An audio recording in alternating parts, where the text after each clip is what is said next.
Kamusta mga si-anime? Sa video na ito, tatalakayin natin ang ikalawang bahagi ng Attack on Titan, No Regrets, ang kwento sa likod ng pinakamalupit na scout na si Levi Ackerman. Kung gusto mong malaman kung paano siya naging bahagi ng Survey Corps at ang mga trahedyang humubog sa kanyang pagkatao, panoorin mo to hanggang dulo. Nagpapatuloy ang kwento sa ibabaw ng lupa, kung saan sina Levi, Furlan, at Isabel ay bahagi na ng Survey Corps.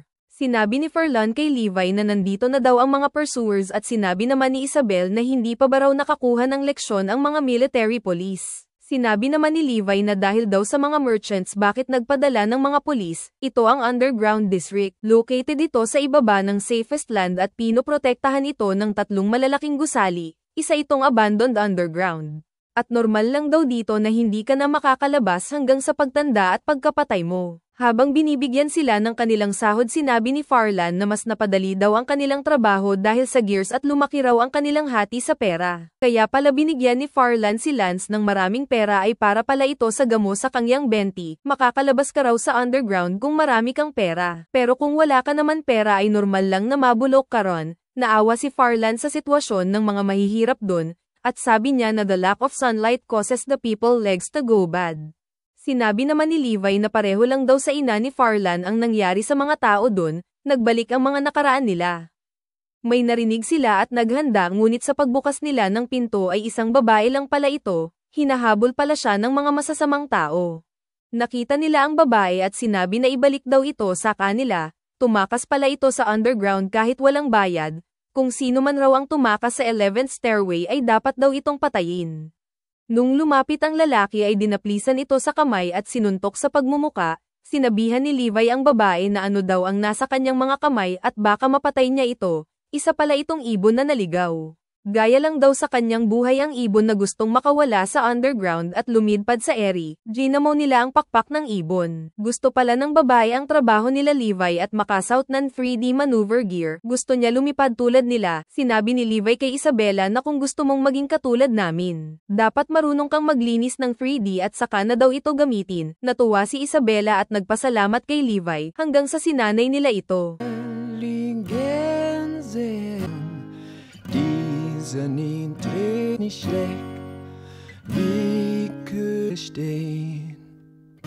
Es immer unser Licht gingen, wir begrüßen morgen. Ist es immer unter rosigen Nachthimmel.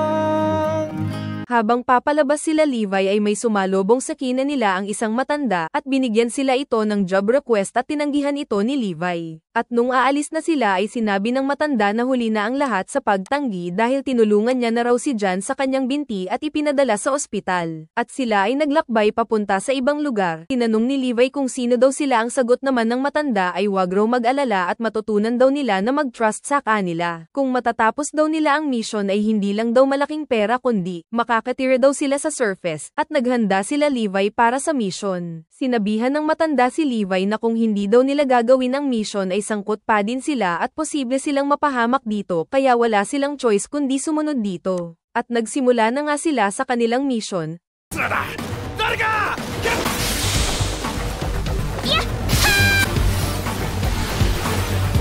Ang akala ni Levi ay mga military lang ito ngunit nakita niya ang badge at sila pala ay ang mga Survey Corps. At pinahabol ni Levi ang mga Survey Corps kung saan daw ba ang kanilang makakaya.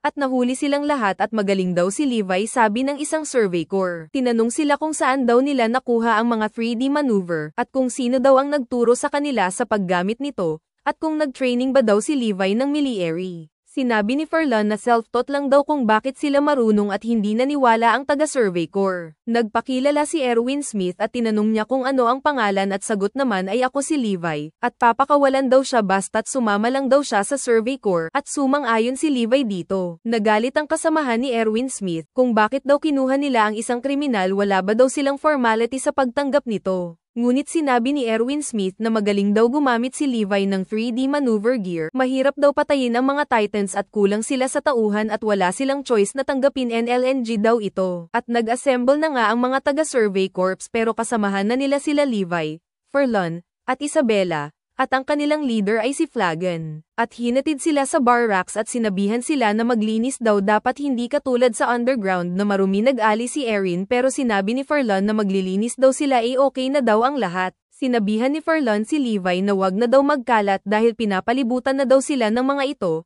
at nag-remind si Furlon kung bakit daw sila nandito at nakuha naman ito ni Levi.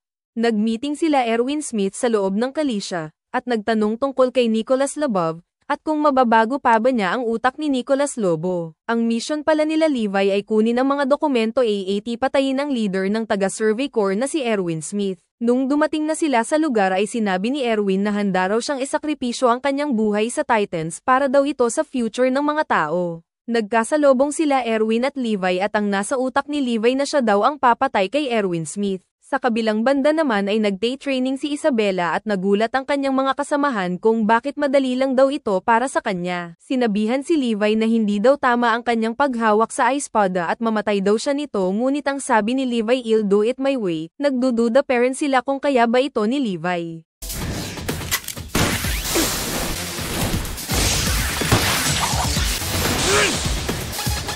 At namangha sila sa bilis at skills ni Levi.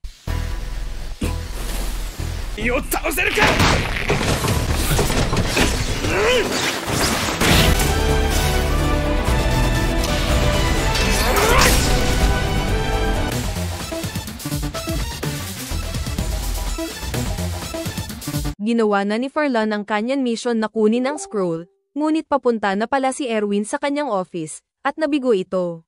Nag-meeting sila kung papaano nila gagawin ang kanilang mission, mag-aantay lang daw sila sa amang panahon, at tinanong nila sa Levi kung okay lang ba daw ito at okay lang daw si Levi dito. Sinabihan ni Levi na mag-ingat daw silang tatlo lalo na't hindi pa sila nakakakita ng totoong Titan. Nagalit sila dahil bakit daw ang baba ng tingin ni Levi sa kanila. At sinundan nila si Levi sa labas, hindi daw sila papayag na si Levi lang ang makakaalis, at masaya silang tatlo sa kanilang narating na wala na sila sa underground. Sinabi ni Furlon kay Levi na maniwala lang daw sila sa kanila, at pumayag na si Levi na sasama sila sa mission. Sa kabilang banda ay binuksan na ang gate, at naghanda na ang mga Survey Corps para patayin ang mga Titans. 23rd Expedition umatake na, nagulat silang tatlo sa ganda ng mga tanawin. Sinabihan si Isabela na wag magpakampante dahil marami na daw tao ang kinain ng Titans, at nagpakita na nga ang mga Mongoloid na Titans. Binigyan na nga ni Flagon ng sinyalis gamit ang flare gun na may mga Titans sa kanilang lugar.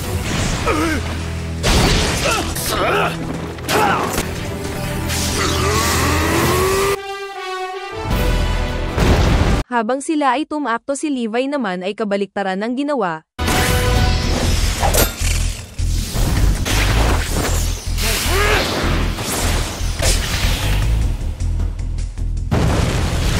At madali lang napatay ni Levi ang Titan.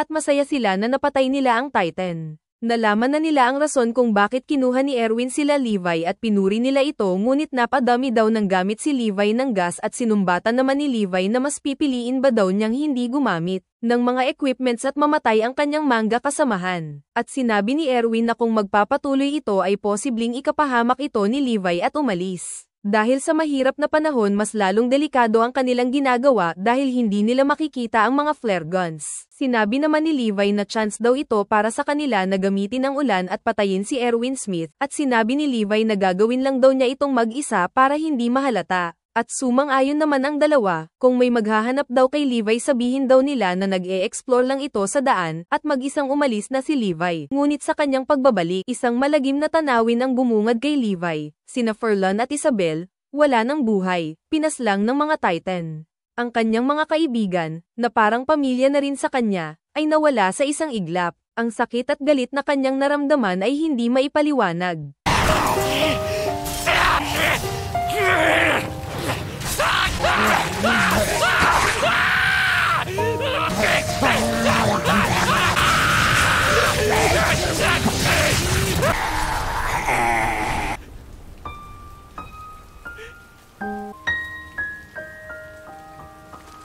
Sa kabila ng kanyang plano na patayin si Erwin, napagtanto ni Levi na hindi si Erwin ang may kasalanan sa pagkamatay ng kanyang mga kaibigan. Alam na pala ni Erwin Smith sa umpisa ang mission ni Levi at ang dokumentaryo ay fake lamang ito. Sa huli, pinili ni Levi na manatili sa Survey Corps, hindi na para sa kanyang sarili, kundi para sa alaala ni Furlan at Isabel, at para sa mas mataas na layunin, mula sa isang kriminal sa ilalim ng lupa.